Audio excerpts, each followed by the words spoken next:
Assalamualaikum warahmatullahi wabarakatuh. Kami dari kelompok 8 akan menjelaskan tentang metode trial and error learning, yang kedua tentang imitation, dan yang ketiga tentang training.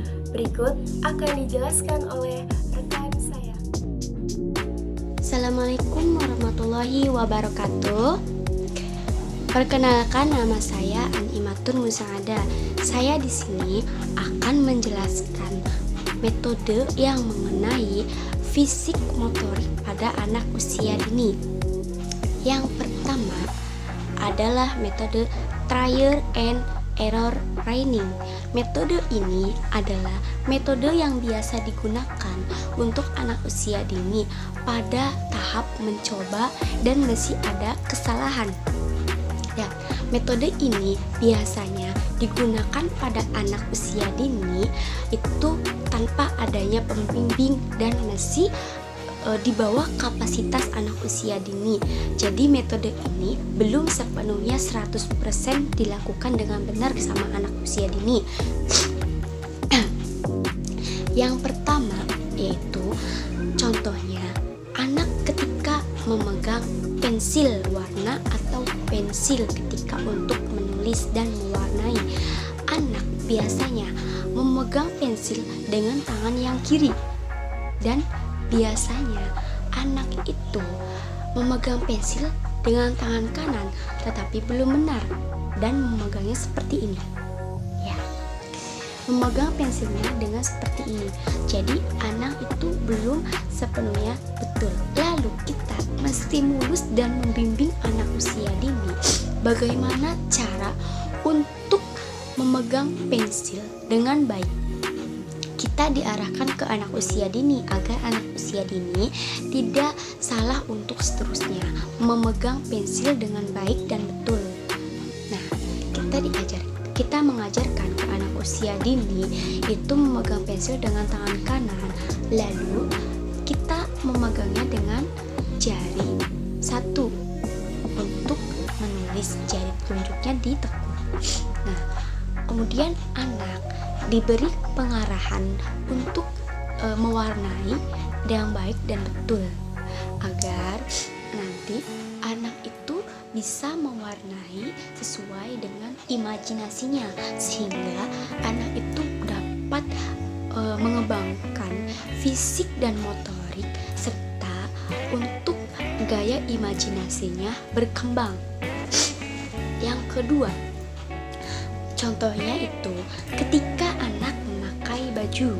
Nah, ketika memakai baju, anak biasanya cuman melihat dari video atau melihat sekilas dari orang dewasa ketika memakai baju.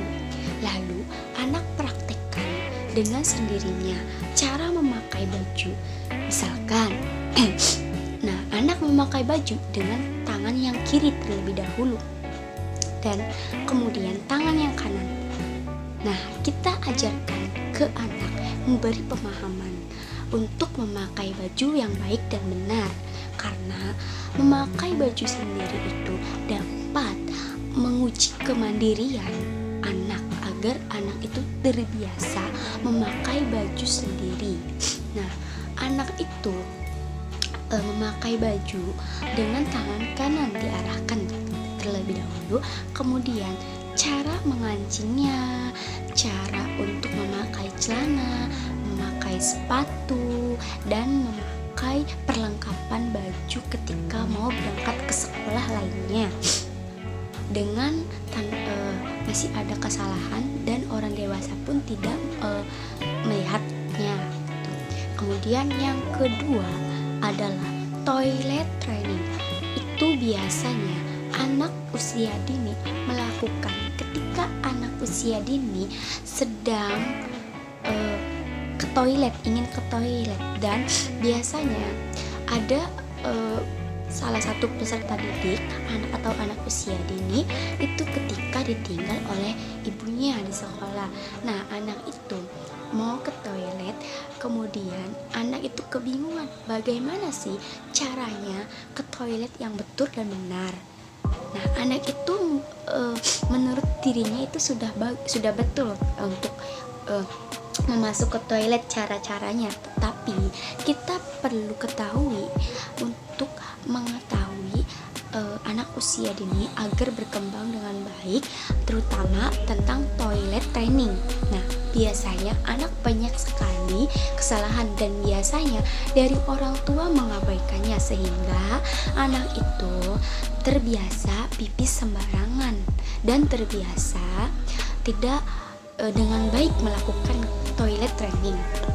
Yang ketiga adalah metodenya itu bermain tangga.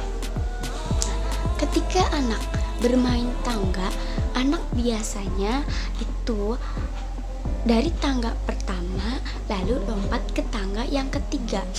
Dan tanpa disadari, menurut anak, imajinasi dan egosentrisnya itu anak itu sudah betul, karena menurut dia itu adalah betul dan tidak ada kesalahan, sehingga tanpa adanya pembimbing ketika bermain di area bermain tanpa diketahui oleh orang dewasa, anak terjatuh sehingga orang tuanya tidak mengetahui dan akhirnya memarahi. Padahal itu kita perlu bimbingan untuk dan stimulus agar anak itu bisa melakukan dengan baik dan benar tanpa adanya untuk seperti untuk omelan-omelan dari orang tuanya ketika anak salah.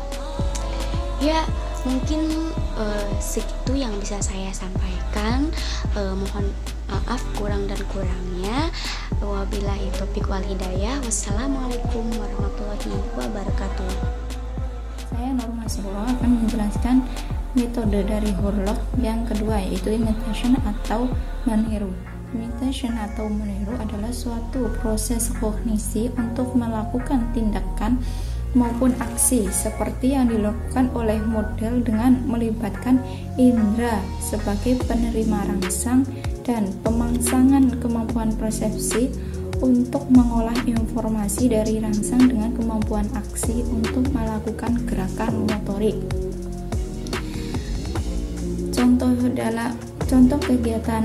Contoh imitation atau meniru itu seperti salah satunya melipat kertas. Nah, kita bisa menyiapkan kertas origami kepada anak-anak dan anak-anak akan menirunya. Contohnya, guru atau orang tua dapat menyediakan potongan kertas warna-warni untuk dilipat. Nah, contohnya begini, kita lipat jadi 2. Nah, jadi persegi panjang. Kegiatan ini dapat menguatkan otot-otot jari tangan.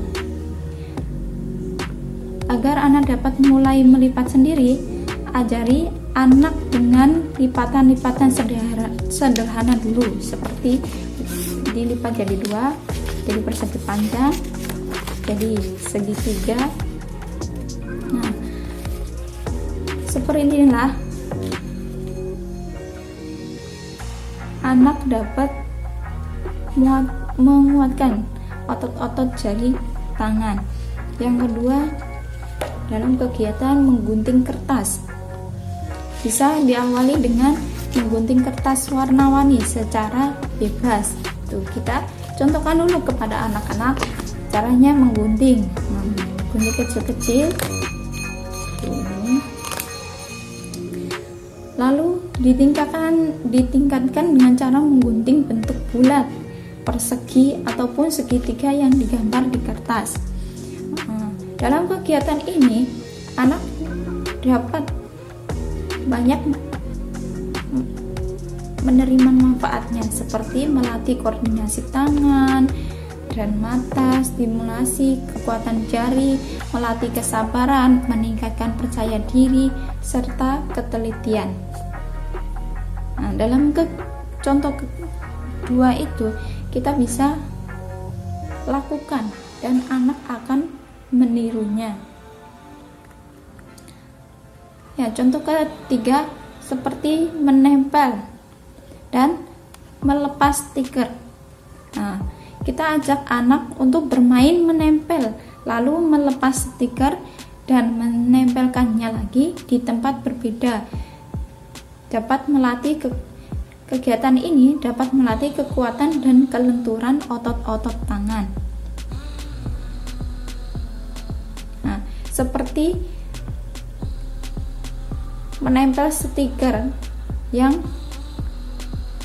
sesuai dengan tempatnya, menempel stiker sesuai dengan tempatnya, seperti terdapat pada buku-buku stiker. Juga dapat melatih ketelitian anak dalam melakukan sesuatu. Bismillahirrahmanirrahim. Jadi di sini saya akan menjelaskan training. Jadi training itu melatih perkembangan fisik motorik supaya keterampilan itu muncul dan berkembang dengan baik. Contohnya seperti apa, Bun? Contohnya itu seperti melipat kertas, menggunting kertas, kemudian meremas kertas, mewarnai, menggambar. Nah, itu tuh kalau misalkan dilatih terus-terusan, maka itu akan berkembang dengan baik perkembangan fisik motorik anak itu.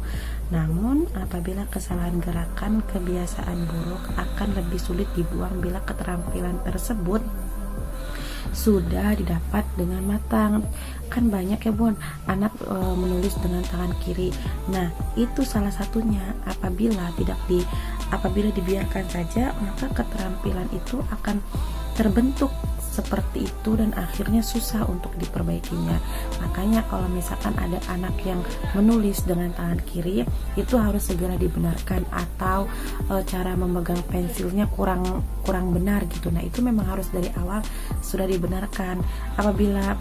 Apabila nanti aja, nanti itu bakal si anak itu sudah merasa terbiasa gitu, dia sudah bisanya di situ, seperti itu.